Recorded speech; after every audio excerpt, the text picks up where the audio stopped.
Is VeChain the most undervalued cryptocurrency? Is VeChain the most undervalued cryptocurrency? The short answer? Yes, without a doubt. The long answer? Stick around to find out. Welcome again to Crypto Insights, hodlers, shillers, and degenerates alike. Make sure you leave a like, subscribe, and hit the notification bell so you never miss out on the best crypto news, insights, and opinions. Without further ado, let's dive right in. Hold on. I am not a financial advisor. These are purely my opinions. Always do your own research. I will not let you sue me. A quick history of VeChain. The VeChain ecosystem is built on top of the VeChain THOR blockchain and uses a unique dual token system made up of the VeChain token and the VTHOR power token. It's a proof-of-stake economy that rewards VeChain holders with VTHOR power tokens. Basically, if you hold the VeChain token, you are entitled to VTHOR power tokens based on the amount of VeChain you hold. VeChain was created in 2015. At the time, it was known as VEN and was running as an ERC20 token on the Ethereum network. VeChain had active smart contracts in the winery, agriculture, luxury, and other consumer goods-based services. At some point, VeChain saw the limitations of running their services on a network where they had little control in designing the governance and development. As a result, in late 2017, VeChain conducted an ICO and raised $20 million worth of Ethereum to fund the VeChain THOR mainnet launch. The VeChain token migration from the Ethereum network to the VeChain THOR mainnet officially took place in June 2018. What is VeChain? Okay, so that was a quick history of VeChain, but what exactly is it and why does it exist? Well, the initial purpose of VeChain was simply to revolutionize supply chain management by linking products to consumers using blockchain technology. However, over the years, VeChain has evolved into more of an Internet of Things token layer, tracking assets on the blockchain with a smart contract layer to track who owns these assets, and allowing the creation of decentralized applications that can then use this data.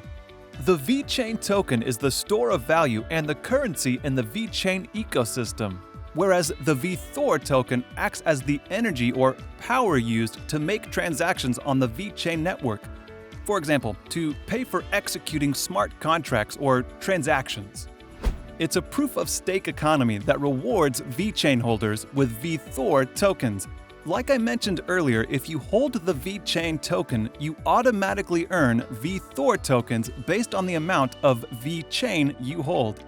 VTHOR is generated at a rate of 0.000432 VTHOR per day per VeChain. Consensus on the VeChain THOR network is facilitated by masternodes. Masternodes are holders who apply for the right to maintain the network. These holders include developers, academic partners, business partners, enterprise partners, and community contributors. So why does VeChain THOR use this dual token system? VeChain employed this dual token system to help keep the value of the VeChain token and transaction fees stable. Based on network congestion or demand, the VeChain Foundation, which is part of the governance model, can raise or lower transaction costs. Luckily, because the token used to pay for the transaction, VTHOR is separated from the actual store of value. There is little effect on the value of the main token. Unlike Ethereum, you don't have to pay outrageous gas fees to use the VeChain network. No hate to Ethereum though. VeChain wouldn't exist if it wasn't for Ethereum. Anyways, VeChain's partners and investors. VeChain is designed to scale up to 10,000 transactions per second. This is due to the distributed nature of the many authority nodes on the network helping validate the transactions. Obviously, as a general consumer, you don't need the capacity or scalability of the VeChain network regularly. However, the companies and businesses that create the products that you use on an everyday basis like food, cosmetics, consumer electronics, and so on, would benefit from this type of smart contract-based supply chain management. Major players in the business world like PwC, Hyperledger, BabyGhost, Renault, and Microsoft have already begun using VeChain to improve their operations. That's not even the complete list. Plus, there are rumors spreading that even more big companies are looking to invest in VeChain, BMW and the Chinese Walmart being two examples. VeChain's partners continue to increase. More and more businesses are looking for a viable solution to help improve their supply chain tracking. As a result of this, we can expect the demand for VeChain to grow, which will translate to a higher price. Why is VeChain not higher already? Obviously, after hearing all that, you're wondering why VeChain isn't doing better than it is now. Well, here's something to think about. Have you ever heard of the digital yuan? Ever since China put a hold on cryptocurrency, they have been working on transitioning their entire currency into digital fiat called digital yuan. In other words, a state-owned and controlled centralized crypto. It goes against the ethos of Satoshi Nakamoto, but it is still, in essence, a digital currency. The Chinese central bank is already testing this out with local banks and financial institutions, so we could expect a launch sometime in the future. If you know how China's economy works, you would be aware that big investors in China are under pressure to invest in China and not elsewhere.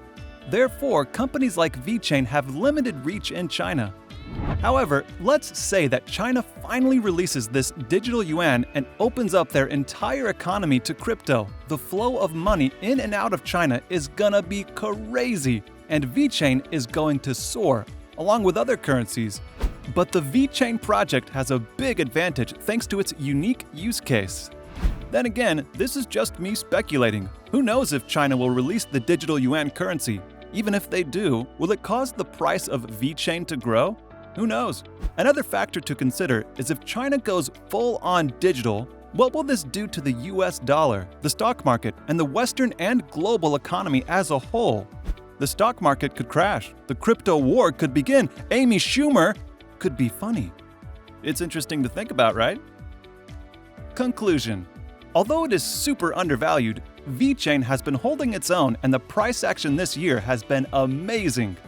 VeChain 2.0 is currently in development and it is going to be faster and cheaper with new dApps, DeFi protocols, and NFTs coming out on the VeChain THOR blockchain. We can only expect more adoption and demand for VeChain's services. It's looking like a great long-term hold. It's extremely bullish. The future is bright for VeChain. If you are in this for the long run and not for quick pump and dump coins, don't hesitate to stock up on VeChain and hodl. This currency requires serious diamond hands. In a few years, you'll be glad you got in at such a low price. The only way is up for VeChain. Thanks again for watching. Make sure to subscribe and leave a comment below with any video ideas you have for me. Until we meet again, hodl for dear life.